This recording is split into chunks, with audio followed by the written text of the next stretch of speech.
Hello, everybody, and welcome back to another episode of Can I Say Something? Today, we have a continuation of an interview I did a few weeks ago.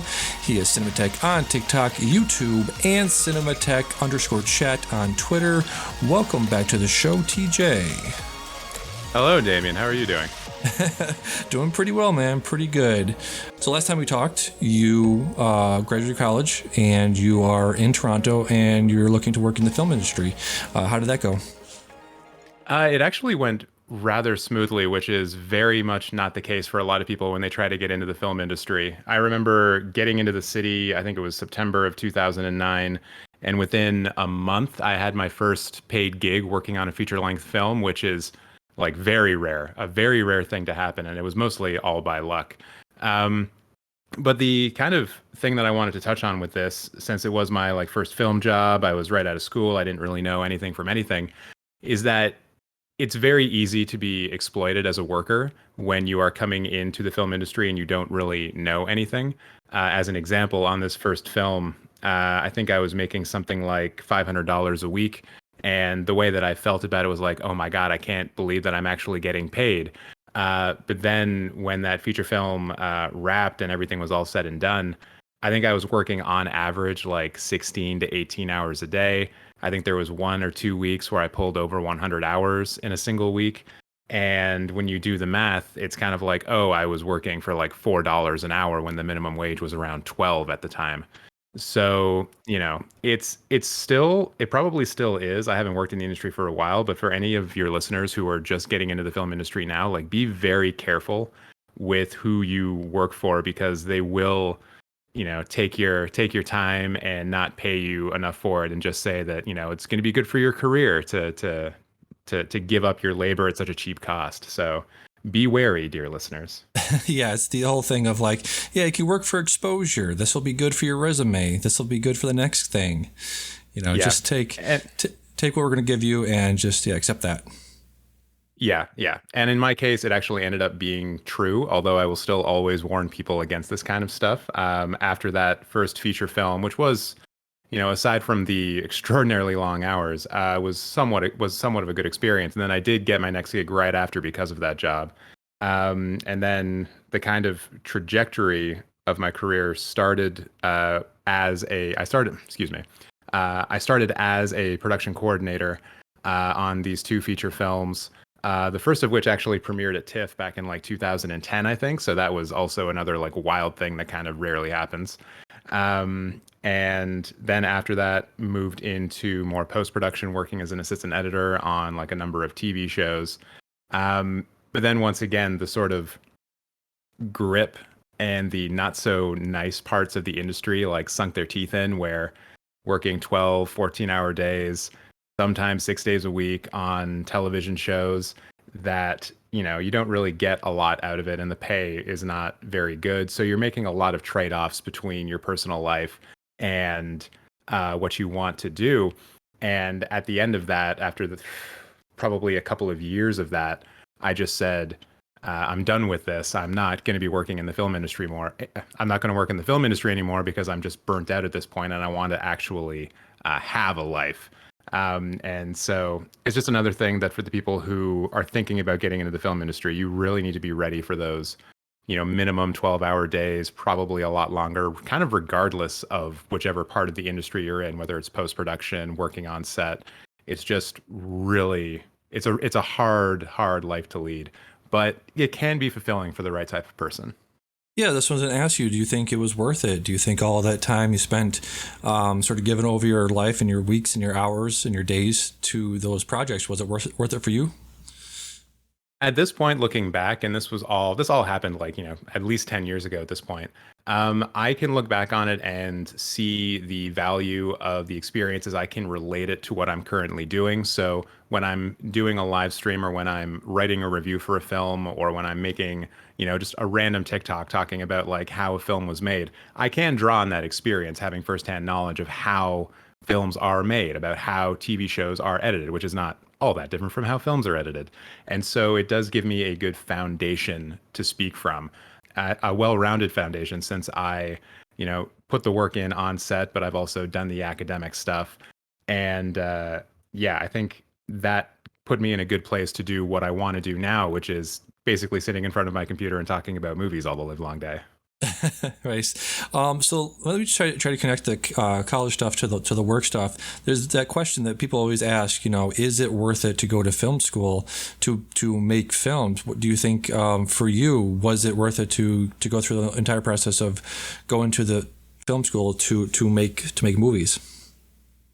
Yes, I think one of the good things about film school is that it allows you to fail at making a film without any consequences. And this is one thing that I don't think a lot of people kind of realize is that if you've never really made a film before, you've just watched films and you've like watched tutorials online about how these films are made. When you actually get to the process of making your own film, you probably aren't going to know what to do and how it's actually done. And all of those lessons that you learned on, or learning from YouTube tutorials are going to go right out of your head.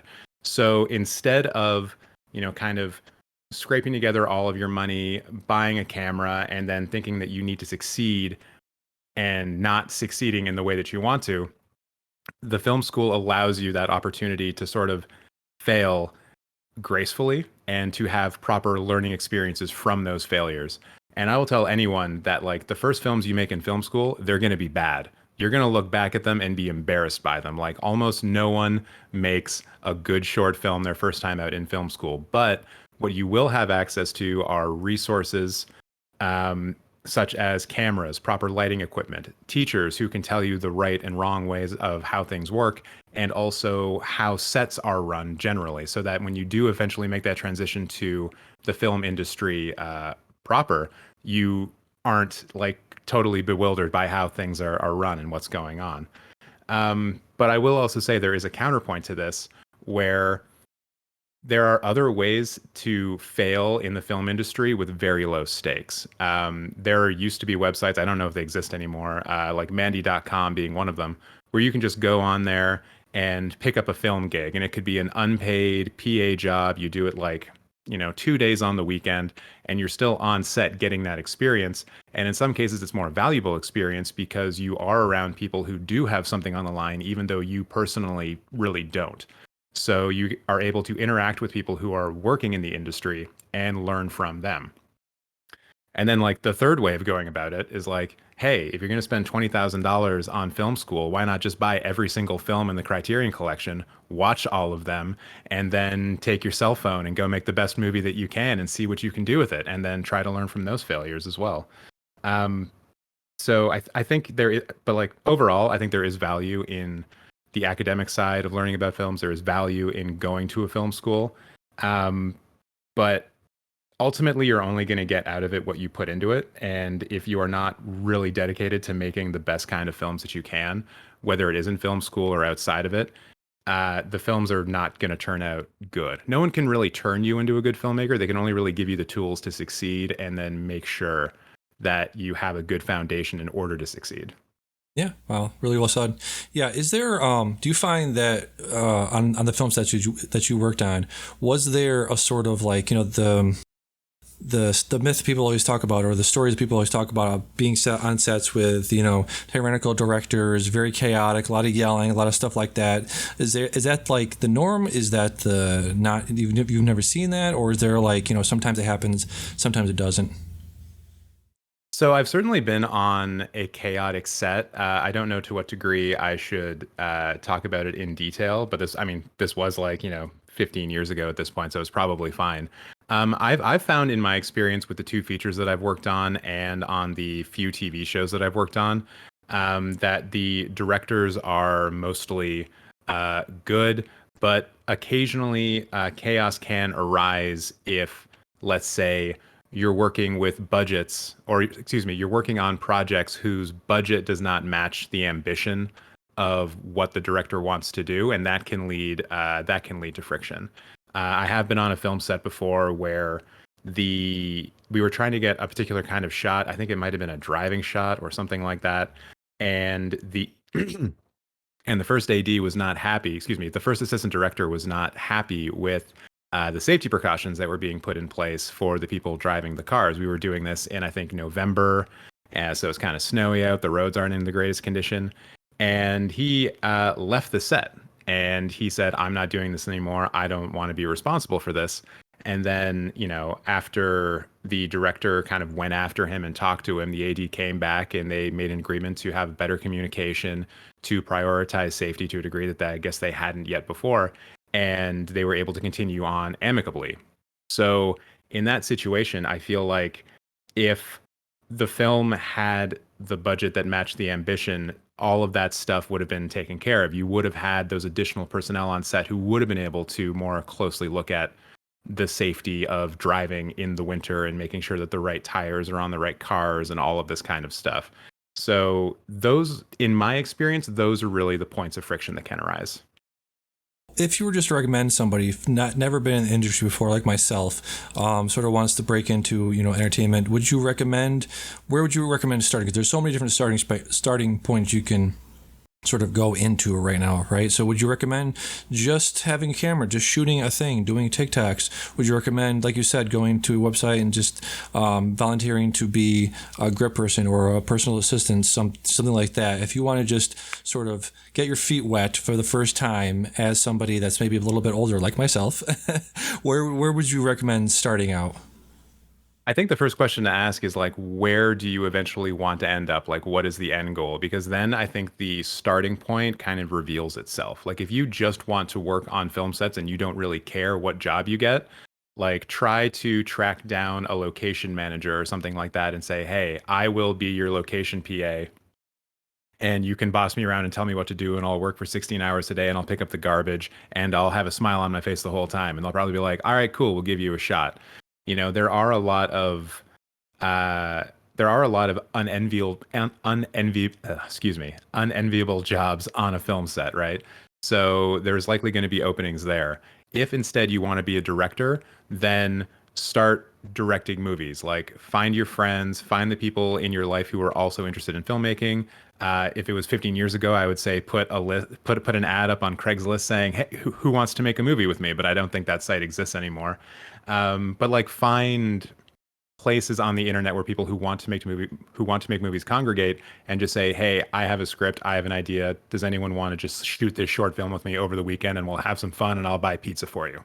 So this, and there's also other ways to approach it depending on the job. Like, if you're a cinematographer, then you should probably get in touch with a local rental house or something like that. Something like, if you're in Toronto, William F. White's or Deluxe, and see if they will let you in. Say you're a student, because they love doing deals for students, and just try to get in there and play with some of the cameras and see if there's some cameras that they'll let you fool around with. Try on some lenses, like try to practice, your focus pulling and things like this. Generally, I've found that the film industry is a warm place for newcomers if you just sort of go to the right place and have reasonable expectations about what you want to do and where you eventually want to get to. You'll find people who are willing to help you. So yeah, once you know your end goal, it's a lot easier to sort of pinpoint where you can go in. Also, just working in the office, like being an office PA, you're basically a secretary, and they just need people who can write emails and take phone calls, and that can be a good way in, because then, a couple of years down the road, you're a production manager, you are a production coordinator, you're doing something, and you're probably you probably have a fair bit of power as to how the production is running, and you get to see all of the internal aspects of it, how much things cost, the budgets, the production reports, all that stuff. So like, there's a lot of good ways in. It's just going to be from the absolute bottom. Unless you want to be a director, then just start directing movies, and that's going to be the best thing. Nice, nice. That's all very, very helpful. And then sort of pivoting to what you're doing now, what you sort of moved into, the role you're in now is sort of like, what would you call it? Like a culture critic, movie critic, getting into sort of the press side of it, getting press passes for certain festivals like that. Where would somebody start if they have no sort of experience in that arena? Yeah, I mean, that's really a place where practice is going to make perfect. I also struggle to even consider myself a critic. I tend to think of myself more as just a content creator, and part of that content involves reviewing films. When I would never want to start comparing myself to someone like A.O. Scott at the New York Times or something like that. Like, he's a film critic. I'm some guy with a TikTok account who has opinions about movies. Um, but in terms of getting into sort of what I'm doing right now, and as you said, like, being considered press insofar as film festivals are concerned, A very easy way of going about that is starting your Letterboxd account, making sure that you are reviewing in depth every single movie that you see, and just get into the practice of writing a couple of paragraphs about the films that you watch and sort of develop your writing voice, as it were. Once you get to a point where you feel like you are, writing thoughtful, good material about films, I would recommend going to Twitter and trying to find film and culture outlets, or that outlets that deal with that. And I'm not talking about things like Slate. I'm talking about ones that are like much, much, much smaller than that. Maybe, like the kind of places that have like 1,000 to 10,000 followers, and try to figure out who the editor is, and then just send them an email and pitch them an idea for an article or for a review that you want to do. And in a lot of cases, they will probably respond to you and at least give you a little bit of feedback on your pitch and let you know if they want to go ahead with your idea. And some of these gigs even pay like, $20 a pop or something like that. It's not going to be a lot because they're all running off ad sales, but it will be something. And then once you start doing that, it's at that point that you can then say to festivals, hey, look, I'm actually putting out press coverage on this service. So please let me come to your festival as press, and I will do coverage for films at this festival. And they more than likely will say yes. Like, I recently was accepted for press accreditation to Fantasia Film Festival in Montreal. I sadly won't be able to attend in person, but I'm doing some reviews from remote screeners. And all I really have to show, or to let them know that I am press, is a TikTok account that has maybe 40 to 50 video reviews on it for different films. And over the course of making those reviews, I've been able to refine how I get across my points, how I interact with the audience, how I try to engage them. And a film festival will look at that and say, oh, this is actually a valuable person to have around because they're speaking directly to a film-based audience, and they're able to demonstrate a kind of knowledge of being able to interact with those audiences. So you really just need to start off with your figuring out how you're going to write about movies, but then also just doing it as often as you possibly can, and then try to transition into either writing reviews for print, or do what I do, which is video reviews, which I personally think is a lot easier, but I think that's just because I've been involved with video making for so long. Interesting. Very well said. I something I always wanted to ask, like people that work in culture criticism and people that write for a living. Do you ever feel like kind of weird or awkward about writing a review for a movie you've seen, and it's not going to be very flattering, it's not going to be very good? Do you feel like you've been given this opportunity to write for a living, to go out and see movies for a living? Do you ever feel like, oh, I'm they're being very nice to me to give me this opportunity, and I don't want to really cut their movie off at the knees as much as I would otherwise if I was just sort of John Smith just writing a blog for myself? Yeah, I think there's varying degrees to that. I tend to find that when it comes to Hollywood blockbusters, I give them very little leeway and very little slack on stuff like that. Like, if they make a movie that costs $150 million and it's not good, I will eviscerate it. I will tear it to shreds. Like, I have no qualms about that whatsoever. It gets a bit more complicated when you start talking about independent film, especially when you can tell that it's like a micro budget film, something that's made for under, say, like $50,000. And you want to give them credit for trying, for having the audacity and the gumption to get up in the morning and say, I'm going to make a film on a shoestring budget, and then I'm going to put it out there into the world, and just see who responds to it. Like, I will always respect that filmmaker much, much more than a filmmaker who is given a budget of like $150 million, as I said, and has to go, make something that'll gross $600 million in order for it to be profitable for a giant multinational corporation. So in the case of those smaller independent films, I do give them a bit more slack and a bit more leeway. I wish I could actually tell you the name of the film, but I just saw yesterday one of the films that's going to be premiering at Fantasia, I believe tonight even. It might be playing right now, or it may be playing tomorrow morning. I can't remember which one. And it's a great example of this, where they are doing very cool and interesting things that I like with their camera work. The last third of the film is very tense. It's very moody. It's certainly a subject that you wouldn't necessarily expect to see in a film, but I enjoyed seeing it and how it was presented. There are a few moments in the film where it seemed like the cinematographer didn't really know what to do with a wide shot, and some of the acting, especially early on in the film, is not great. But as the film goes on, it really starts to pick up, and I think they actually do nail the ending of the film. So, if that product, if that film was put out by Disney or Paramount, and it was a $100 million film starring Robert Pattinson, I would have no issue with maybe focusing in or drilling in on the weaker parts of the film in order to illustrate like these are the things that need to be addressed by a production of this stature or of this or with this budget.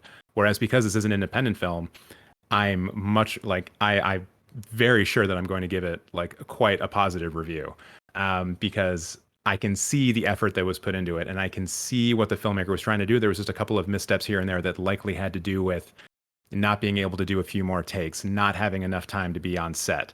So yeah, I do have a little bit of a leeway for those independent films. Gotcha. Yeah, there was a movie I saw early this year. It's a very interesting movie because it's called Dash Cam, and there's two movies called Dash Cam from this year, and I watched the wrong one, and apparently a lot of other people have watched the wrong one too. And I like I said, just tore it apart. I was like, this is a good movie except for the cinematography, the writing, the acting, everything else, the lighting, everything was terrible. But other than all those things, it was pretty good. So I just did a very clickbaity review for that movie. So yeah, if I was definitely working for an outlet. That's the other thing about now in the year of our Lord 2022 with all the social medias and everything like that. Do you also feel like you have a reputation to uphold where otherwise maybe 10-15 years ago, if you weren't such a well-known critic, you could post something online and be not racist or homophobic, anything like that, but just like kind of weird, kind of just taking apart some director or just whatever, do you feel like now that you're sort of a known quantity, do you think more about the stuff you're putting out into the world in terms of social media posts? So the thing that I think about the most in regards to this is not so much about like how can I build a specific brand or how am I going to appear and what should I do in order to appear a certain way to the audience, because that eventually will become exhausting. And it's kind of like when you start telling a lie and you have to remember that lie, and then eventually you get caught later down the road because you forgot the lie, and it's just a whole big problem. So for me, when it comes to how I present myself, I just try to be as utterly honest as I possibly can be.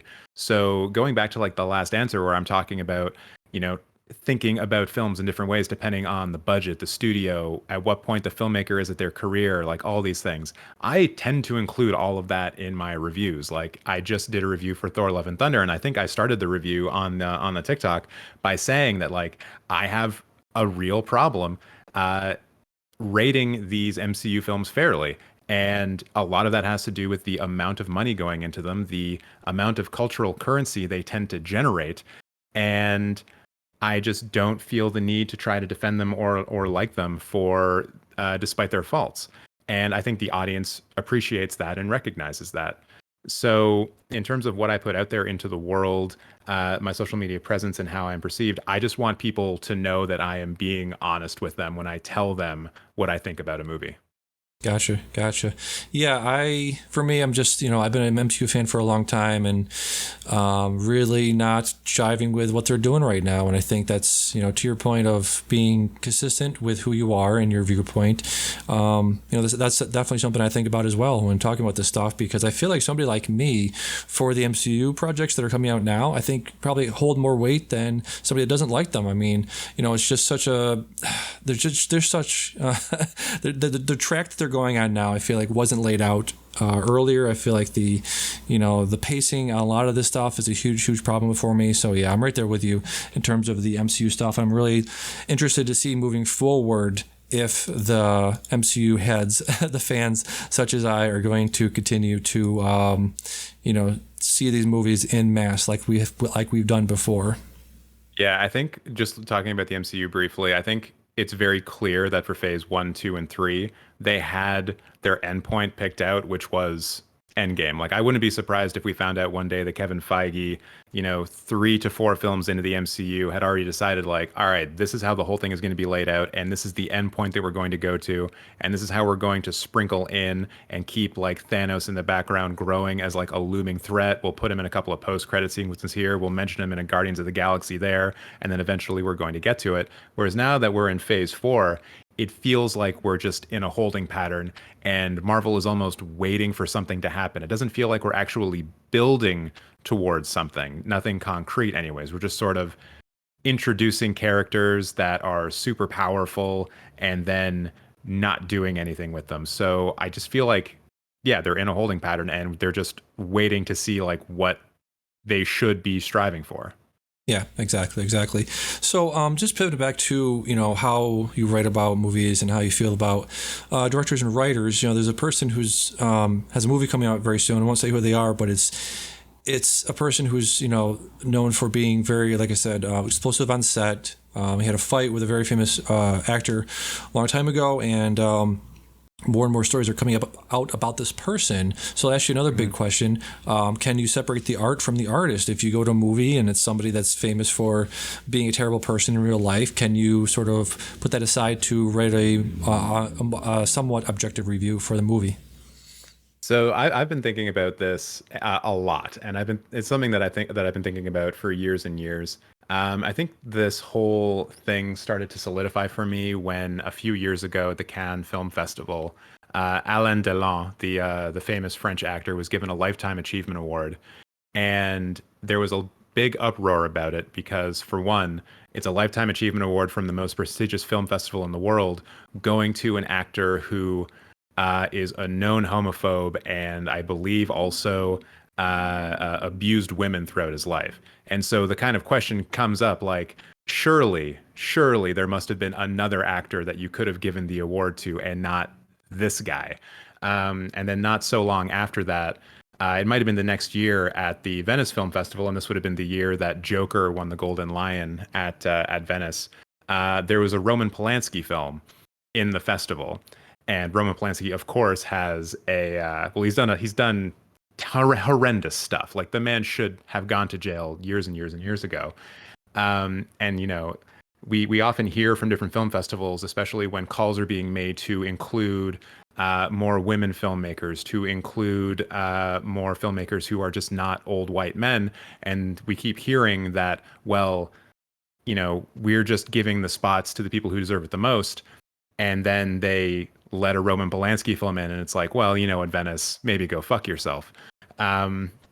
So when it comes to my side of it, when it comes to separating the art from the artist, I think that you can separate the art from the artist if the art is not intrinsically wrapped up in who the artist is. So the best example I've ever heard about this, and kind of, I think I was listening to someone talk about this and it helped solidify it in my mind, was when Meatloaf, the singer, recently passed away. And it turned out that, and I didn't know this because I wasn't following his career, that he was an anti-vaxxer, he was anti-mask, he was, skeptical of COVID and all this kind of stuff. And so the question came up, like, can you separate the art from the artist? And this person I was listening to said, in this specific case, yes, you can, because Meatloaf himself didn't write his own music. He was not that different from a guitarist showing up and playing music that was already composed for that guitarist. Meatloaf would show up generally, especially in his songs that are most well known. He would just show up with music written for them. He would sing them. As difficult as a lot of those songs were, he would sing them, and that was it. So the art that he was involved in making with wasn't really of his own design and creation. And so in that case, yes, you can, I think, actually separate the art from the artist. However, where I do not draw that distinction is in cases with the director who I'm pretty sure I know exactly who you're talking about. I have no real intention in this point of reviewing that film on my channel, even though I know that it's going to be probably one of the Oscar darlings of the year. And I think when the trailer for it came out, I looked at the film and I was like, oh, this is the best film of the year, probably, or this is like the new front runner for best film of the year without even coming out, just based on the cast and the, outside of all of the allegations against him, and I'm sure that he's an awful, awful, awful person. Um, there is a pedigree there as well, considering how well this particular director has done at the Oscars previously. So I, as a reviewer, do have the choice of just not reviewing the film. And that is what I'm going to do in this specific case.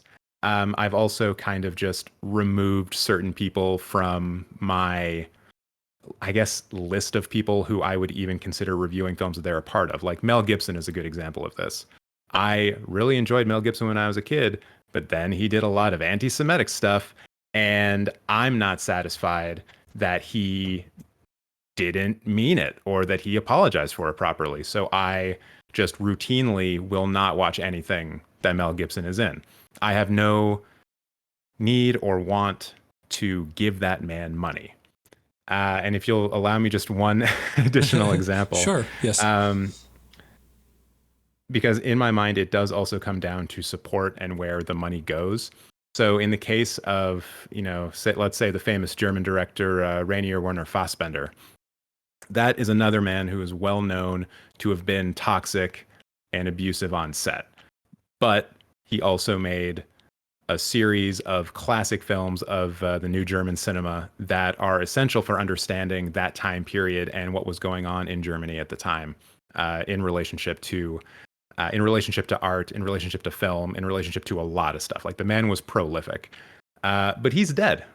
So if I watch his movies, he's not getting money from it. So in that case, I'm okay with it.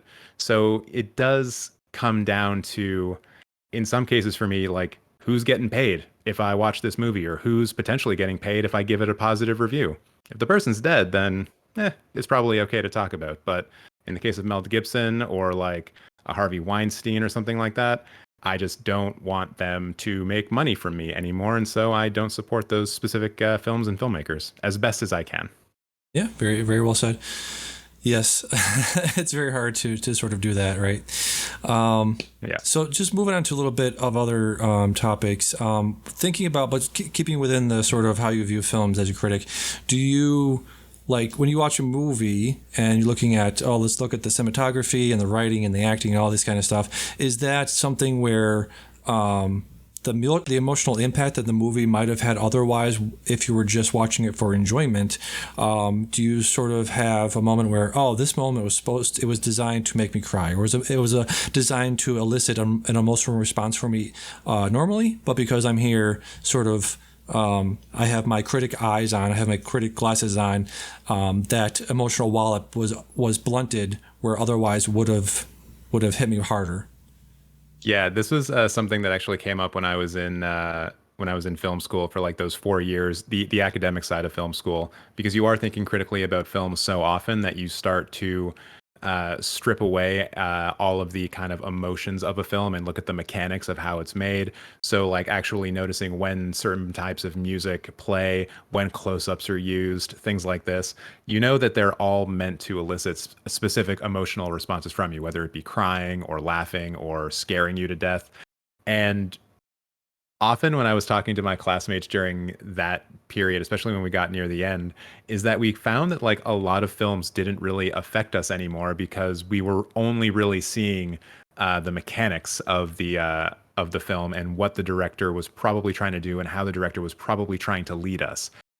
However, after being out of that environment for a few years, that started to go away, and I was able to just forget about the mechanics of a film, while also I think subconsciously being able to know like, that was actually a very difficult shot and they did that really well. So it, that being able to analyze the film in a critical way and being able to enjoy it became a lot easier, because I think I did become at least a little bit less critical after a few years. Nice, very cool. And then sticking with like, how you watch movies as a critic.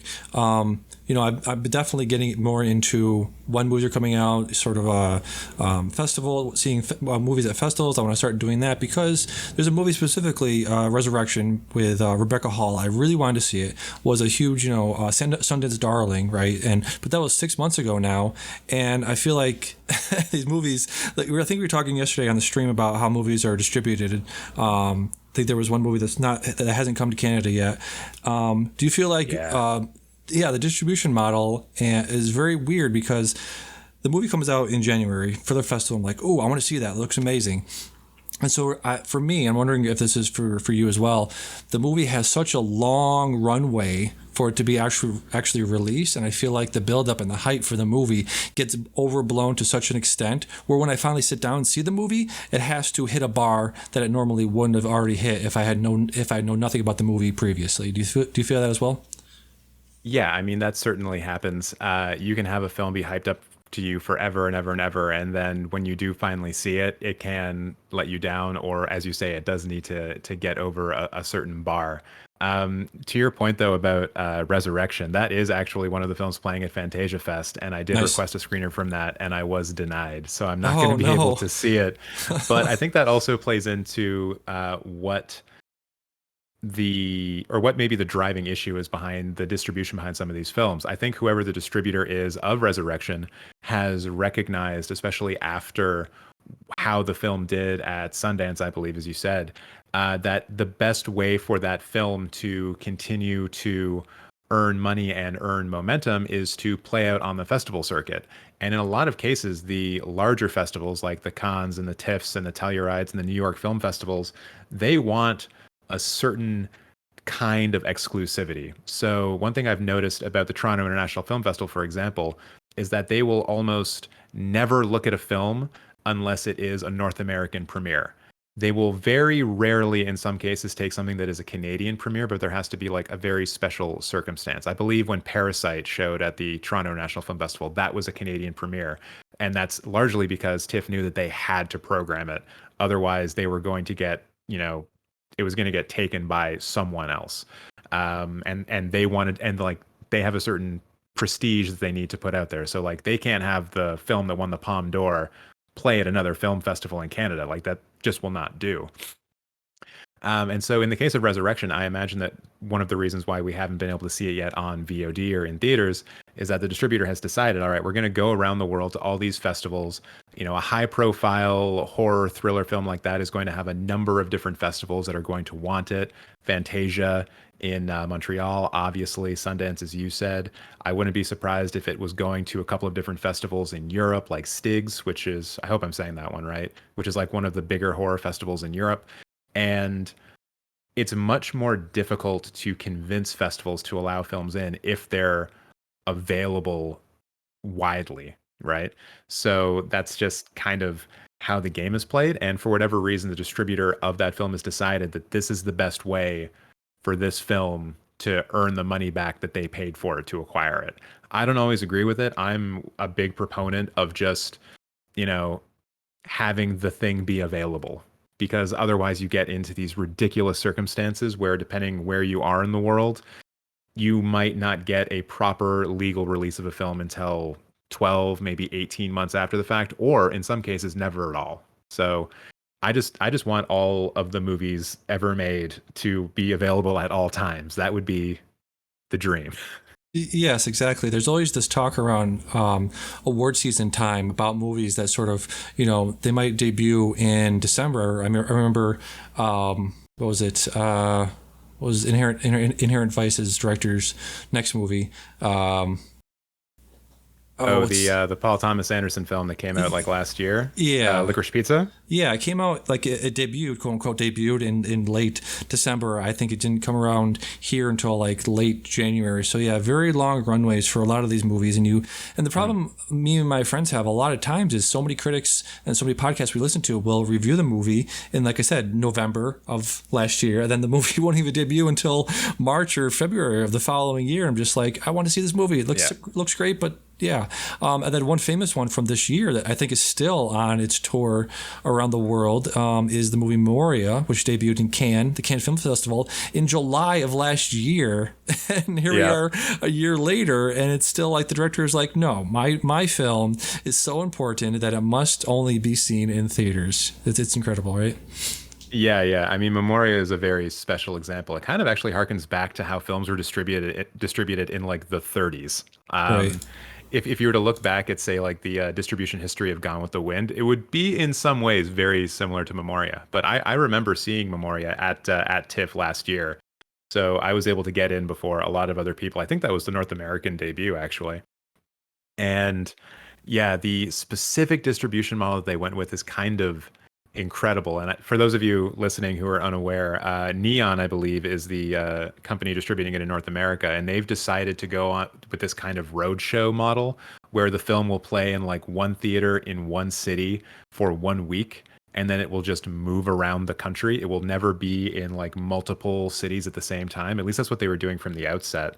Yeah. And like, from a press standpoint, from a publicity stunt kind of standpoint, it's not the worst idea, but also, yes, it is extraordinarily frustrating for people who want to see it, or for people like, let's say it, only comes to one theater in whatever state that you happen to live in. If you live in America, there's every possibility that the theater that it plays at could be hundreds of miles from you.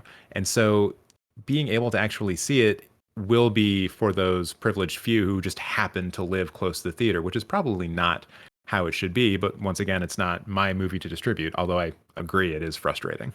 Yeah, extremely frustrating to do it like that. And again, it's like it's that model, like you said, definitely does entice people to go to other, maybe not so legal means of seeing Yeah. things. And I think I was mentioning yesterday on your stream of just like, yeah, I have a VPN and I can see other. It's like, why would you keep a movie over here in the UK and over here in Brazil and another movie here in Japan? Just, we have the internet. We have ways around this thing. You're just making it harder on the person watching the movies to see the movies. It's ridiculous. Yeah. Yeah, Yeah. I agree. I think, have the movie be available to as many people as possible, or you will get people pirating Yeah. it, right? Yeah. Like, I've always been a strong proponent of the idea that if your movie is available, then people will, jump through a minimum amount of hoops in order to watch it, right? It was the great thing about Netflix when Netflix first started, or when it first came to Canada, at least. I'm sure it was actually better in the United States, that there was a lot of stuff on Netflix and there wasn't any other competition. Just like a lot of movies were there, and we didn't have to worry about this fracturing of like which film is on which streaming service. So like the frustrations that you're talking about between like whether a film is available in like Brazil or France or Australia, we're now getting into the situation where that's true of any number of streaming services in one country, where in order to have access to the most films possible, you're talking about shelling out like 80, maybe $100 a month to get your Netflixes and your, Criterion channels and your movies and your Paramount Pluses and all the rest of it. So it's like just a continuation of that frustration. And I think going back to Netflix, like early on, I think a lot of people looked at Netflix and are like, oh, great, my pirating days are over because now things are just easily available and it only costs me like $10 a month. And now that we're in this situation again, where we're basically just getting cable, but it's the internet, and we have to buy into a whole plethora of streaming services, that piracy will likely come back stronger now because people are just fed up with this fracturing of the market. So, it's a byproduct of walled gardens, of people being far too precious with their IP and trying to milk consumers for as much as they possibly can, which is, ultimately bad for the consumer. Yes, exactly. So, as we start to wrap up here, you said you're going to Fantasia Fest, or you're going online to see the movies at Fantasia Fest. Anything you are looking forward to seeing? Anything you should let people know that are listening? The stuff that you're most looking forward to seeing there. So the films that I was most looking forward to seeing, I largely will not be able to have access to, unfortunately, at least not at the time of the festival. So I'm using Fantasia as a wonderful excuse to see a bunch of films from filmmakers that I have not seen anything from before and have no expectations of. As I've said, I've already seen one film that I cannot name because the embargo is not up yet, and I was eventually quite enamored with the film. Like I have very positive views towards it. But then beyond that, there are a few anime films that are playing at the festival this year that I'm looking forward to. There appears to be a kind of stop motion, or not even stop motion, but like an animated film that uses traditional Chinese puppetry that is supposed to be showing like epic battles and things like this. So I'm just extraordinarily curious as to how that's going to work. And yeah, just a number of other films. I'm really just most excited for being able to see as many films as I can from a diverse range of filmmakers from all over the world. And I guess I could actually name drop a couple of them. I have been told there's a film in the festival called Fast and Feel Love, which I know I'm going to be able to watch. That is supposed to be super great. Um, there's also the film that I was referring to that has that uses the puppetry is called Demigod: The Legend Begins. So super excited about that. Oh God, what are the other ones? I'm just looking at my list now. Yeah. There's a documentary called Lynch Oz, which talks about like David Lynch's relationship to the Wizard of Oz, which unfortunately I won't be able to watch, but like it just sounds so cool. I wish I could actually see that one. Um, the Killer, oddly enough, is one that is showing at Fantasia. And I did try to get a screener for that, but was denied. But then it was just released in Canada yesterday, anyways. Oh, So wow. I can just write a review for it if I want to put it up and not be subject to Fantasia's embargo. I think that's how that works. Right. Um, so that's cool. And then also I try to see when possible at a festival, like as many films from South America as I can, because I find that that part of the world is often the least represented in these kind of international festivals, at least in Canada. So there are a couple of films from South America playing in the festival, like Hiresa. I hope I'm saying that right. So I'm definitely looking forward to that. And I think there's one more, but I can't remember exactly which one that it is. Mhm. So yeah, just Yeah. generally just looking forward to seeing as many films as I possibly can. Very nice. So yeah, with that, so you are on TikTok. You're still doing the TikTok thing. That's going very well, correct? Yeah, it's going mostly well. I will add a caveat to that I think TikTok I think the TikTok algorithm has changed in some way in the last few days because I've noticed a sharp decline in views. So it's all part of the game of TikTok, always trying to adapt, always trying to figure out what the algorithm actually wants and when it wants it. So that'll be a project over the next couple of days. So hopefully I'll be able to figure that out. But aside from that, yeah, it's going pretty well. Nice, nice. And you're also on YouTube at Cinemateq. You also have a Twitter account over there. So yeah, highly recommend everybody go check out TJ on Cinemateq. That's Cinematq on TikTok and YouTube, correct? That is correct. And just as an added note, if you want to come watch me stream live, I stream live every Wednesday at 6 p.m. Eastern Standard Time on YouTube. So come hang out and talk to me in the chat. All right, very cool, man. I really appreciate you coming on. You're some of the smartest voices in film criticism today, so I really appreciate you coming on. Absolutely. And I'll come on anytime you want. Just let me know. Awesome. Thank you so much. So for Can I Say Something, I've been Damien, and we'll see you next week. Bye-bye.